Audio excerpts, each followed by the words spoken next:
Salut les fermiers, bienvenue sur Cocotte TV. Aujourd'hui, je vous présente la 3080 Ti eChill X4 de chez Inno3D. Alors pourquoi X4? Parce qu'il y a tout simplement 4 ventilateurs, 1, 2, 3 et un petit dernier au-dessus. Alors au niveau des caractéristiques, on est sur une 3080 Ti, donc avec 10240 CUDA, 80 RT Core, on a aussi 112 ROP et on a aussi 12 Go de GDDR6X avec un bus à 384 bits. Au niveau des fréquences d'horloge, pour la normale, on ne bouge pas, on est toujours à 1365 MHz. Par contre, le boost va pouvoir monter jusqu'à 1780 MHz. Et donc du coup, un bon overclocking, comme on les aime, d'usine, avec un bon gros rad. Et donc du coup, on va pouvoir voir en test écrit sur cocotteland.com si vraiment c'est bien efficace tout ça. Au niveau du carénage, donc du coup, sur la partie radiateur, on a 3 ventilateurs, l'un avec marqué eChill, un autre avec un flocon et un troisième, encore une fois, on rappelle la référence de la carte, eChill tout simplement. Le carénage est fait de plastique, il est noir au milieu et gris sur les côtés avec pas mal de petites vis en apparence. Ici, sur le tour, on a une toute petite bande transparente qui va permettre de diffuser du RGB. RGB qui va aussi être rappelé ici avec les connectiques de RGB. Et enfin, au-dessus, on ne le voit pas forcément, mais on aura aussi eChill marqué en RGB. On passe tout de suite sur le dessus du coup. Alors, sur la partie du dessus, on a au départ une plaque ici, enfin une plaque, une grosse équerre en métal et qui va se fixer directement sur la backplate. On a une partie du carénage ici en gris avec 2 grosses vis. Ici, on a un autre morceau en plastique, cette fois-ci noir, avec une grosse vis ici, et le petit ventilateur. Alors, il ne faut pas forcément avoir peur de ce petit ventilateur, il ne va pas se mettre en route tout le temps. Quand on utilise la carte, elle va d'abord utiliser les gros ventilateurs du dessous, là, pour pouvoir refroidir la carte, et si vraiment besoin, on a le petit qui se met en route.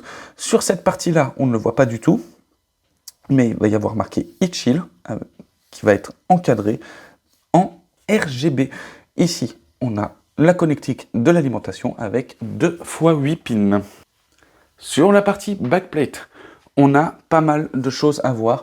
On a le morceau là, ici, où il y a marqué eChill qui va ressortir en chromé avec ici aussi, et le GeForce RTX aussi en chromé. En dessous, on a des petits triangles gris ici, by Inno3D aussi. On a toute cette partie-là avec des petites cannelures, les vis pour fixer le radiateur et on a plein d'autres vis encore un peu partout. Alors il faut savoir que niveau service après-vente, la carte n'est pas démontable. On a ici une étiquette qui relie le PCB à la backplate. Donc du coup, pas de démontage pour cette carte graphique. D'ailleurs, d'un point de vue service après-vente, Inno3D ne garantit pas après le démontage. Si vous voulez une carte graphique Suzo de chez Inno3D, il faut prendre leur modèle Suzo de chez Inno3D, tout simplement. Donc, backplate qui va repartir aussi sur le côté du carénage et qui va être en métal noir. Et on peut voir aussi, quand on observe bien entre le PCB et la backplate, on peut voir des pattes thermiques, ce qui fait que la carte graphique, enfin la backplate de la carte graphique est active. Ici, on a pas mal d'aération pour pouvoir laisser une partie du rad. Le PCB s'arrête au niveau de mon doigt, de là à là. Et cette partie-là va être avec une ventilation traversante, ce qui est quand même nettement plus efficace que d'avoir tout un PCB qui bloque l'air.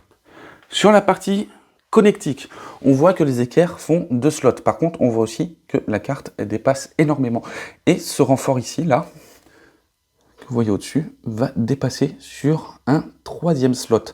Ce qui fait que dans notre configuration ITX, où on n'a que 2 slots pour la carte graphique, et ben, notre carte ne loge pas à moins de démonter cette partie-là, ce qui fait démonter la backplate et ce qui fait sauter la garantie.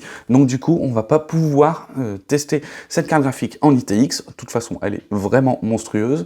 Niveau encombrement, on va pouvoir quand même l'installer dans un ITX, mais il vous faudra quand même 3 slots et non pas 2.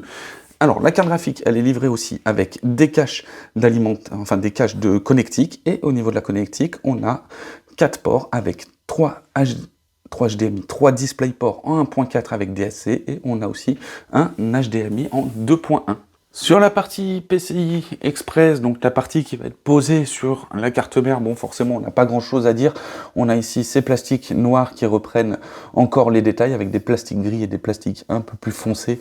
On a en dessous l'énorme rad qui vient prendre place et enfin derrière le petit cache là, on a la connectique PCI Express en x16 de 4e génération. Et enfin dernière chose, la petite partie au niveau du derrière de la carte, enfin on va dire d'une partie pas forcément visible. Ici on voit une plaque en métal avec marqué Heat Shield, pas mal d'éventes dessus, quelques vis encore.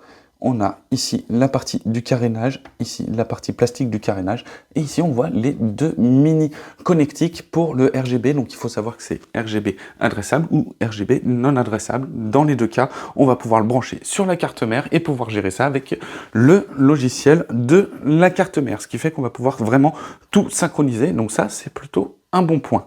Et voilà en ce qui concerne la présentation de cette Heat Shield X4 de chez Inno3D en 3080 Ti, donc une carte qui propose un overclocking assez conséquent. Pour ceux qui voudraient être un petit peu spoil du test, on est sur une carte qui est très très fraîche, mais plutôt bruyante en jeu. Alors pas forcément à cause du petit ventilateur, mais parce qu'en fait les ventilateurs tournent vite. Donc avec une gestion, on va pouvoir quand même réduire un peu. Et au niveau des performances, grâce à l'overclocking, on va vraiment se rapprocher très dangereusement d'une 3090, voire même parfois l'égaler.